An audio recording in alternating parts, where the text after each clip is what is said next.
नमस्कार, मेरा नाम है तेजपाल नेगी और आप देख रहे हैं एसजे टीवी। अंकिता भंडारी मामले में धामी सरकार की पूरे प्रदेश में कहें या पूरे देश में छीछालेदर हो रही है। इस बीच एक और भारतीय जनता पार्टी के लिए गले की हड्डी बन गया है मामला, और वो है हल्द्वानी में 4 तारीख की आधी रात के बाद हुआ गोलीकांड, और जिसमें एक युवक की मौत हुई है।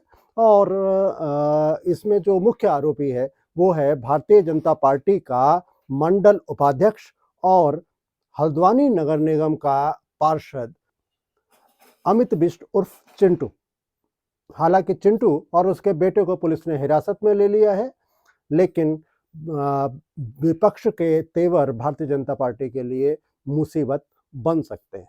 पूरे प्रकरण पर चर्चा करेंगे और ये भी जानने की कोशिश करेंगे कि भाजपा के नेताओं ने किस तरह से अमित बिष्ट और चिंटू को अपने सिर आंखों पर बिठा रखा था, और किस तरह से उन्होंने इस व्यक्ति को आज से ठीक 2 महीने पहले एक मारपीट के केस से पुलिस से बचा के निकाला। विपक्ष का आरोप ये है कि अगर उस समय भाजपा के नेता चिंटू को उसके कारनामों की, उसके करतूतों की सजा दिलवाते, तो शायद आज एक 22 साल का नवयुवक चिंटू की गोली का शिकार न बनता। कल हम नितिन मेरे घर आया था। हम लोग गए थे, गोलाबार गए थे पार्टी में। वहां पर थे, हम सीधे आधे रात में 11:30 बजे के टाइम पे, उस टाइम पे नितिन की शायद किसी से अपनी बात चल रही थी वहां पर कि किसी रिगार्डिंग, वहां धर्मपाल के रिगार्डिंग, लेकिन उसका कोई इन्वॉल्वमेंट ऐसी चीजों में नहीं था। वो खाली बातचीत में थी। खाली बातचीत करने के लिए हम उसके घर के आगे गए थे। 11:30 बजे का टाइम होगा उस टाइम पे। हम लोग गए थे वहां पर, मैंने 2 बेल बचाई थी। उनने चिंटू बिष्ट और उसका लड़का बगल में ही खड़ा था। ये सीधे आए, मैंने हाथ भी जोड़ा वहां पर उस टाइम पे। इनने सीधे गोली चलाई, ना सुना ना कुछ कहा, सीधे धर्मपाल गैंग सीधे सीधे इनने गोली चलाई। मैंने उस टाइम पे हाथ भी जोड़ा था। वीडियो में आप देख भी सकते हैं, उसमें वहां पर पूरी रिकॉर्डिंग है वहां पर पूरी उनके घर की। फिर उसके बाद इनने दूसरी गोली जो मारी, सीधे नितिन के पीठ में मारी। नितिन सीधे गिरते हुए सीधे क्लार्क किंग के पीछे वाले उसमें गड्ढे में गिर गया। मैंने उसको उठाने की कोशिश करी, उस टाइम पे वो उठ ही नहीं रहा था, और ये पीछे से सब लोग हथियार लेके मेरे पीछे आ गए थे। मैं वहां से भागा अपने घर को सीधे, और जान बचाते हुए अपना। और नितिन वहीं पर था। मैंने सब जगह मैंने फोन भी करा, पता करा, तो इनने बताया कि नितिन ठीक है, हॉस्पिटल ले गया है उसको, ये वो करके। तब मैं सुबह आया, मुझे पता चला कि नितिन मृत घोषित हुआ है। मैं सीधे कोतवाली में आया अपनी तहरीर देने, और मैंने यहाँ पे बताया, अपने बयान यहाँ पे दर्ज दिए कि इन लोगों ने ना हमारी सुनी, सीधे गोली मारी है। मृतक 22 वर्षीय नितिन लोहनी के बड़े भाई पीयूष लोहनी ने हल्द्वानी कोतवाली में जो रिपोर्ट लिखाई है, उसके मुताबिक नितिन लोहनी अपने दोस्त कमल भंडारी के साथ कल सुबह गौलापार में गया था। गौलापार जिसको पूर्व वित्त मंत्री स्वर्गीय इंदिरा हृदयेश ने ग्रेटर हल्द्वानी का दर्जा दिया था। वहाँ रहने वाले किसी इनके कमल भंडारी और नितिन लोहनी के किसी मित्र ने एक थार गाड़ी खरीदी थी, जहाँ जिसके खरीदे जाने पे एक पार्टी दी गई थी। और रात को जब कमल भंडारी और नितिन लोहनी वापस लौट रहे थे तकरीबन 11 से 12 बजे के बीच में, जब जज फार्म जाने के लिए अपने घर जा रहे थे, तब अचानक नितिन लोहनी ने कमल भंडारी से कहा कि उसका दोस्त जय बिष्ट यहीं पे रहता है, और चूंकि उसके घर के सामने से गुजर रहे हैं तो उससे मिलते चले। कमल भंडारी का ये कहना है कि जब उसने जय बिष्ट के घर की डोरबेल बजाई, तो जय बिष्ट के पिता यानी अमित बिष्ट उर्फ चिंटू अपने बालकनी में दरवाजा खोलकर निकला। उसके हाथ में बंदूक थी और वो इन दोनों युवकों को गाली देने लगा।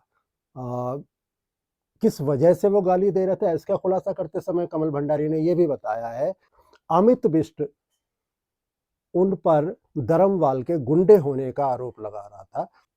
जब इन दोनों युवकों ने अमित बिष्ट का गाली देने से विरोध किया, तो उसने इन पर निशाना साधते हुए गोली चला दी, और गोली लगी सीधे स्कूटी पर बैठे हुए नितिन लोहनी के पीठ में। नितिन लोहनी की मौके पर ही मौत हो गई। सुबह कमल भंडारी ने पूरा मामला जब इनके परिवार को बताया, नितिन लोहनी के परिवार को, तो नितिन का बड़ा भाई पीयूष लोहनी पहुंचा कोतवाली हल्द्वानी, और उसने ये रिपोर्ट दर्ज कराई है। पुलिस ने त्वरित कार्रवाई करते हुए अमित बिष्ट उर्फ चिंटू को हिरासत में ले लिया, साथ में उसके बेटे को भी हिरासत में लिया गया है। ये है फिलहाल की इस घटना की अभी तक की अपडेट। लेकिन नितिन लोहनी एक सामान्य परिवार का युवक था। ऐसा बताया जा रहा है कि वो दिल्ली में जॉब कर रहा था और कुछ दिन की छुट्टी पर यहाँ पे आया था। नितिन लोहनी के पिताजी पंडिताई का काम करते हैं और उनके बहुत से जजमान आज मोर्चरी में जब शव का पोस्टमार्टम हो रहा था तो वो पहुंचे थे। अच्छी तादाद थी और सबके मन में एक गुस्सा था कि एक निर्दोष युवक की जिस तरह से भाजपा के एक नेता ने गोली चलाकर हत्या कर दी, उस पे सभी लोगों का गुस्सा था। और अब हल्द्वानी में ये बातें उठने लगी हैं कि देखा जाएगा कि भारतीय जनता पार्टी के इस मंडल उपाध्यक्ष को बीजेपी के कौन से नेता बचाने के लिए आते हैं। कांग्रेस के विधायक जो हल्द्वानी के विधायक हैं, उन्होंने बाकायदा पत्रकारों से बात करते हुए इस मामले में खेद जताया है और साथ में उनका ये भी कहना है कि बीजेपी के नेता इस तरह की हरकतें सत्ता के घमंड में आकर कर रहे हैं। देखिए, हिंसा तो हम देख रही है, लगातार ही देख रहे हैं। चाहे जो सबसे बड़ा विषय इस समय पूरे उत्तराखंड को जिसने पूरा घेर रखा है, हम कह सकते हैं लोगों की संवेदनाएं, जिसमें से अंकिता भंडारी हत्याकांड से लेकर अगर हम कल रात तक की बात करें, जिला पंचायत चुनाव की बात करें, हिंसा ही हिंसा देखने को मिल रही है और ऐसी खुली हिंसा देखने को मिल रही है। अब बताइए, पुरोहित जी हैं, घरों में पूजा पाठ करते हैं, उनके बच्चे का क्या दोष था? 22 साल का वो बच्चा दिल्ली में जो अच्छा खासा जॉब कर रहा था, हंसता खिलता परिवार, उस पर किसकी बुरी नजर लग गई? मैं तो वहां गया, उनके पिताजी जो पुरोहित जी हैं, उनकी माता जी, उनके भाइयों की हालत देखकर, उनके परिवारजनों की हालत देखकर खुद आंसू निकल रहे थे। तो ये बहुत दुख का विषय है कि ऐसी हिंसा यहाँ पे हो रही है और अवश्य लोगों को समझना पड़ेगा कि ऐसे जो हिंसा को अंजाम देते हैं ऐसे लोग को संरक्षण आखिरकार क्यों मिल रहा है? संरक्षण क्यों मिल रहा है? हिंसात्मक कार्रवाई करने वालों को या हिंसा के प्रति जिनका रुझान है, ऐसे लोगों को उत्तराखंड की राजनीति में विशेषतः मैं कह सकता हूँ क्यों बढ़ावा मिल रहा है? नहीं, वो तो आप आदरणीय भगत जी की बात कर रहे हैं, उसमें सबको ही पता है, तो जग जाहिर बात है। भगत जी ठीक है, आपके मंडल उपाध्यक्ष हैं भारतीय जनता पार्टी के, आपके पार्षद हैं, आप धरने पर बैठे, आप ले गए, लेकिन इससे हमें प्रश्न चिन्ह ये भी पूछना पड़ेगा, क्या इसके बाद हौसले बढ़े? इसके अलावा कांग्रेस के दूसरे बड़े नेता भी कहने लगे हैं कि अंकिता भंडारी मामले में भाजपा के बड़े नेताओं के नाम आ रहे हैं, लेकिन भाजपा के नेता इससे घटनाक्रम से कोई सबक नहीं सीख रहे हैं और वो लगातार इस तरह के अपराधों में शामिल हो रहे हैं। हल्द्वानी में रविवार और सोमवार की रात को नितिन लोहनी की जिस तरह से हत्या की गई, उससे भी विपक्ष का आरोप है कि बीजेपी के सत्ताधारी नेताओं का घमंड, सत्ता का नशा सिर चढ़कर बोल रहा है, उससे ये साबित होता है। तब बंशीधर भगत इस चिंटू को संरक्षण नहीं देते तो शायद आज लोहनी की जान बच गई होती। आज लोहनी को गोली मारने का साहस ये चिंटू नहीं कर पाता। हल्द्वानी के एसपी सिटी मनोज कत्याल ने पत्रकारों को बताया कि इस पूरे प्रकरण की जांच की जा रही है और जब पत्रकारों ने उनको कुरेदने की कोशिश की, उन्होंने कहा कि इससे पहले भी अमित बिष्ट पर मारपीट के कुछ आरोप लगे थे और उस मामले में क्षेत्रीय विधायक धरने पर भी बैठे थे और इसको छुड़ा कर ले गए थे। अच्छा 2 बार गया और उपाध्यक्ष है हमारा, कार्यकर्ता का सम्मान करना सीखो। बीजेपी के कार्यकर्ता के साथ अच्छा होगा। आप इतने सम्मानित है, तुम इससे पहले उससे कहो माफी मांगे।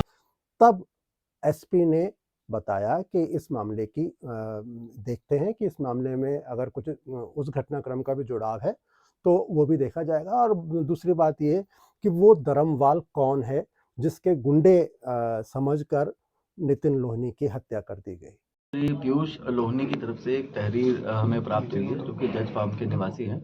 उन्होंने तहरीर में जो तथ्य बताए उनके आधार पर उनके जो ब्रदर हैं नितिन लोहनी, उसकी हत्या जो है एक अमित बिष्ट नाम के व्यक्ति द्वारा की गई है और उसमें अभी हम लोगों ने तहरीर जस्ट अभी मिली है हमें, हम उसमें सुसंगत धाराओं में अभियोग पंजीकृत कर रहे हैं और इसमें जो भी फैक्ट्स आएंगे इन्वेस्टिगेशन में उसके हिसाब से अग्रिम कार्रवाई इसमें की जाएगी। क्या कोई पुरानी रंजिश थी, लड़ाई का मामला चल रहा था कुछ ऐसा? इसमें हम सभी एंगल पे काम कर रहे हैं। अभी इसमें it is too early to say anything, अभी बहुत जल्दबाजी होगी। अभी हम इन्वेस्टिगेशन कर लेंगे, उसके बाद सभी बिंदुओं पे हम लोग इन्वेस्टिगेशन करेंगे और उसमें एक चश्मदीद भी है, उस चश्मदीद के भी हम लोग इसमें उससे भी पूछताछ होगी और जो भी फैक्ट्स आते हैं उसके हिसाब से अग्रिम कार्रवाई इसमें की जाएगी। सर वेपन कौन सा था, किस वेपन से ये फायर किया गया? अभी वेपन से रिलेटेड कुछ हम लोगों को एविडेंसेस मिले हैं, वो हम लोग अभी एविडेंसेस कलेक्ट कर रहे हैं, कौन सा वेपन उसमें यूज हुआ था और किस प्रकार से उसमें इंजरीज हैं, वो सारी चीज़ें जो पोस्टमार्टम और फोरेंसिक की जब रिपोर्ट आएगी उसमें सब चीज़ें क्लियर हो जाएंगी, उसके हिसाब से हम लोग अग्रिम कार्रवाई इसमें। धर्मवाल अगर जो स्थानीय चर्चाएं हैं तो माना यह जा रहा है कि आनंद धर्मवाल जो भारतीय जनता पार्टी के जिला पंचायत अध्यक्ष के पति हैं, वो आनंद धर्मवाल हैं और उनके कुछ परिचितों का कुछ दिन पहले जय बिष्ट के साथ झगड़ा हुआ था। नितिन का दोस्त था ये, जो उनका लड़का है, तो तब इनने कहा था कि चल मैं बात करने चलता हूँ। तब ये रात में पिए खाए में उस टाइम पे, तब हम बात करने गए थे वहां पर। नितिन गया था, उनका लड़का जो चिंटू बिष्ट का, पार्षद का। हाँ, तो बात करने से पहले ही इनने कुछ नहीं देखा, इनने सोचा कि धर्मवाल गैंग के लोग हैं, इनने सीधे गोली चलाई। और इस घटनाक्रम में और भी डिटेल पुलिस जानकारी हासिल कर रही है और तभी इस पूरे घटनाक्रम का खुलासा भी हो पाएगा। हालांकि इस मामले में ये साफ हो चुका है कि नितिन लोहनी की हत्या करने वाला भारतीय जनता पार्टी का मंडल उपाध्यक्ष और नगर निगम हल्द्वानी का पार्षद अमित बिष्ट यानी चिंटू ही है। पुलिस ये भी देखने की कोशिश कर रही है कि उसके बेटे जय बिष्ट की इस हत्याकांड में कितनी संबंध रहा है। फिलहाल भारतीय जनता पार्टी के तमाम नेता और पूरी सरकार विपक्ष के निशाने पर है। पहले अंकिता भंडारी मामला भाजपा के लिए गले की फांस बना हुआ था और अब अमित बिष्ट द्वारा एक 22 साल के युवक की गोली मारकर हत्या कर देने का मामला बीजेपी के लिए नई मुसीबतें खड़ी कर सकता है। देर शाम खबर ये आ रही है कि भाजपा के जिला अध्यक्ष प्रताप सिंह बिष्ट ने मीडिया के नाम एक प्रेस नोट जारी किया है और अमित बिष्ट को भारतीय जनता पार्टी से निकालने का ऐलान कर दिया है। उनका कहना है कि भाजपा का नेता अगर इस तरह की आपराधिक घटनाओं में शामिल है तो उसके लिए पार्टी में कोई जगह नहीं है। ये एक सबक है अंकिता भंडारी मामले के बाद बीजेपी के लिए कि इस तरह के आपराधिक प्रवृत्ति के लोगों को वो पार्टी में शामिल ना करें और करें तो उनको इस तरह से सिर आंखों पर ना बिठाएं जिस तरह से काला ढूंगी के विधायक बंशीधर भगत ने अमित बिष्ट को पुलिस के कब्जे से 2 महीने पहले छुड़ाया था पुलिस की हिरासत से। देखते हैं वो वीडियोस भी कि क्या क्या बातें कर रहे हैं और विधायक बंशीधर भगत पर सत्ता का कितना नशा सवार है ये भी देखते हैं। 2 बार का पार्षद है और इसमें मंडल का उपाध्यक्ष है, पहचान लो इसको। मतलब ये बात बता रहा हूँ, कार्यकर्ता कितने हैं, ये किसी के साथ भी ऐसी घटना नहीं होनी चाहिए। आपको इस मामले में कुछ कहना है तो आप कमेंट बॉक्स में जाकर इस पूरे प्रकरण पे अपनी राय व्यक्त कर सकते हैं।